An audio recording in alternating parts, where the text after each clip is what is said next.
কালকে আমি ছোটো মেয়েকে নিয়ে মোড় গেছিলাম। আর মোড়ে কী কী কিনলাম দেখো।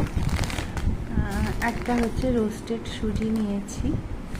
আর এখন একটু কম কমই আনছে, আগে তো প্রচুর যেতাম, কিন্তু আমি এখন যেহেতু একা থাকি, মেয়ে তো ছোটো মেয়ে খুব কমই আসে, বড় মেয়ে তো 2 মাস ছাড়া আসে, পুনে থেকে তো আসা যায় না অত সহজেই।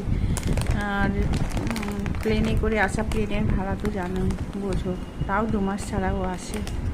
যাই হোক, তা হাজব্যান্ডও বাইরে থাকে, তা আমার জন্য আর কত শপিং করবো বলো।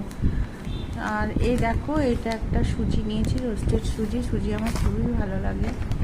আর এটা একটা এই যে কি মশলা মুড়ি একটা নিয়েছি, মশলা মুড়ি খেয়ে দেখবো কেমন, তারপরে বলবো। আর এটা একটা সল্টেড বাদাম নিয়েছি, বাদাম যেহেতু আমার ভীষণ প্রিয়, সেই জন্য একটা বাদাম নিয়েছি। আর এটা মেয়ে নিয়েছে, বলছে আমার চিনি মেশানো আছে, এটা মেয়ে নিয়ে যাবে। আমি বললাম একটাতে হবে, বলছে যে না, আমি খেয়ে দেখি তারপরে নেব বেশি করে। ঠিক আছে, কিন্তু বলছে চিনি দেওয়া। যাই হোক, আমি বললাম কিনেছে যখন খেতেই হবে। আর এই যে এটা একটা কমফোর্ট, এটা আমার মেয়ে নিয়ে যাবে। আর এই দেশলাইগুলো আমার লাগে, আমি এই দেশলাইগুলো কিনি।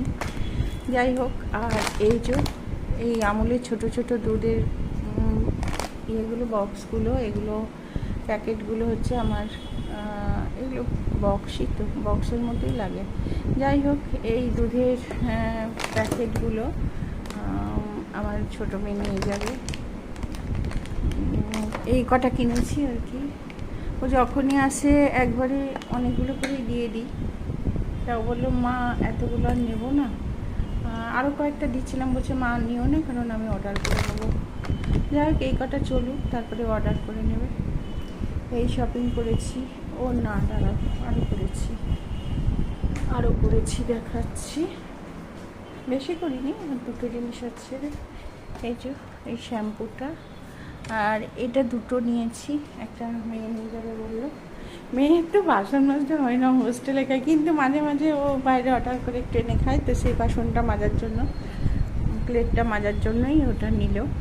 তবে দরকার লাগতেই পারে, ওই জন্য একটা দিয়ে দিই। তা এই শপিংটা করেছি। আজকে যাচ্ছি আর একটু শপিং করতে। শপিং বলতে আমার রান্না করে না, এই যে আমার মিশুপিনি থাকার জন্য আমি জানলাটা খুলতে পারি না, মানে প্রচণ্ড হাওয়া আছে কিন্তু খুলতে পারি না। মাঝে মাঝে খুলি, তাও বন্ধই থাকে বেশিরভাগ, প্রচণ্ড গরম লাগে। তাই স্ট্যান্ড পাখাটা রেখেছিলাম, কিন্তু